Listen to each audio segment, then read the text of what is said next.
Okay, this is my second time trying to film this because I was a little bit disorganized the first time. So, trying this again. Welcome back to my channel.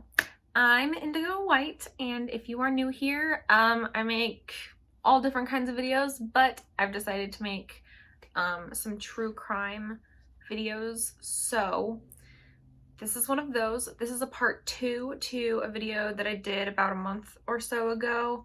I don't know, it's not in front of me, but I did it a while ago. So if you haven't seen that video, I will link it down below. So go watch that one first because I'm not really going to be going over that much that happened in the last one. So go watch that and then come back here. But otherwise, welcome back. I'm just going to kind of jump into it. But before I do that, I'm on just a little disclaimer. I will just put some text disclaimer right here. Where we left off, Jessica and Austin, also known as Cash, had been found by a group of teenagers that were filming a TikTok. Their bodies were found dismembered in a suitcase and garbage bags. And they were found by the water in Seattle. When we had last talked about this, there were no suspects and no one had any idea who could have done this. But since we last talked, there have been a few updates. So, Jessica and Austin were renting a room from a man named Michael Lee Dudley, who is 62. They had been renting since December of 2019, and they were staying with him throughout the Corona season. Apparently, they were unable to pay rent, which, in my opinion, it was kind of overpriced, but that's beside the point. And according to a neighbor, on June 9th, they heard gunfire coming from the house. They also heard a male voice yelling, "Please don't do this, just let me be." Local cops apparently showed up, but nobody answered, so they left, which is an interesting choice in my opinion when there's a report of gunfire and yelling. But okay. However, when the Seattle police showed up to serve a warrant, they found, which the Seattle police are different than the local police that showed up before, that when no one and left.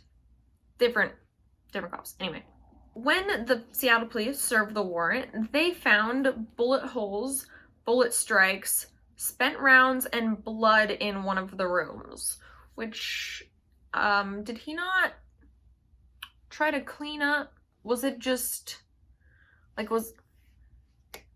there's not that much detail, but I have questions about that one. The rounds that they found were 9mm rounds, which matched the gun in the suspect's car at the time of the arrest, which he was arrested on August 19th. The suspect admits that the victims were living with him and that they were fighting over the rent payment. However, he did not have an explanation for all of the evidence of gunfire throughout his house. The probable cause document says that the suspect has a record for DUI and drugs, but it doesn't go into any specific details.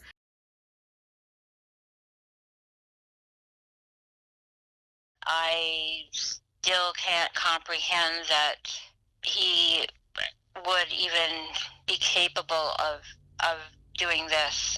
That is beyond me. Marlis Gordon says she was in a relationship with Michael Dudley on and off between 2002 and 2016. I was shocked at what he did to me and can still see the evil in his face that I had never seen before. She started to hit me and grab my hair and grab my head and my hair, and he threw me on the floor and hit my head into the hardwood floor, and then he was throwing me around and threw me and my stuff out on his patio, out the door and on his patio, and then came out and hit my head into the patio. And did that with one hand, and he was holding a gun in his other hand. You know, oh, they always say that about somebody, that, oh, you don't expect them to, you know, this doesn't seem like something they would do, but now I'm the one saying that.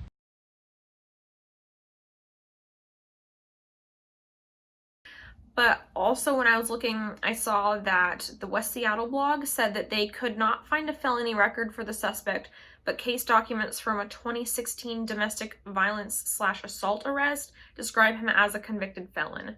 So I'm not really sure what the deal with that is, but I just thought that was really interesting, so I thought I would note it. The judge found probable cause for 2 counts of first-degree murder, and the suspect's bail is set at $5 million, awaiting his arraignment on the 8th of September. Hi, just a quick update while editing.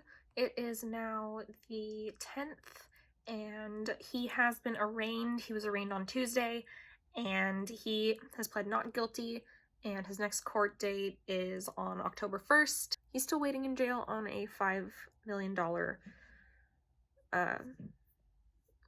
whatever the fuck it's called. Sorry, I'm tired. Anyway, so there is your update. Okay. So that's a lot of updates. Here's a little bit of other things to note that I found. TikTok has deleted the video of them being found. Thankfully, it's finally gone. At least the original main video is gone. I'm sure there's re-uploads, but hopefully they will take those down too, because it's just rude. Also, there was still a bit of discrepancy about the date. In the probable cause document, it says that the statement from the neighbor happened on June 9th. However, King 5 and a few other places were reporting that they were killed on the 16th.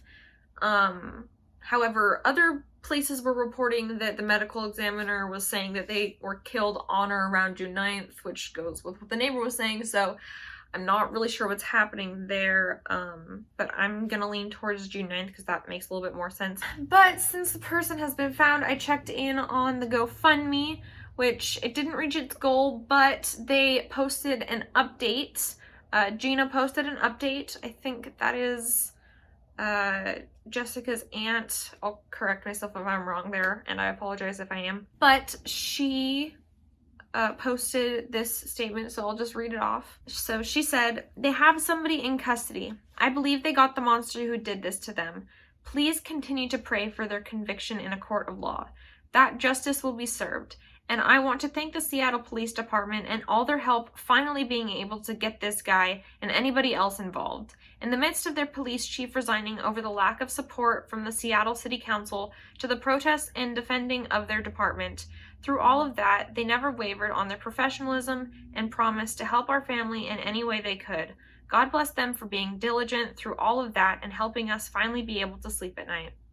So I thought that was really sweet, and I'm really happy that the family has answers and that they can hopefully move on, and that hopefully this fucking asshole gets justice served and he is put away with the maximum sentence, because that there's just no reason. Like, senseless violence. I wish well to Jessica and Austin's families. I really hope they're not being bothered too much since the story kind of went viral. Hopefully the family is able to have time to themselves and grieve.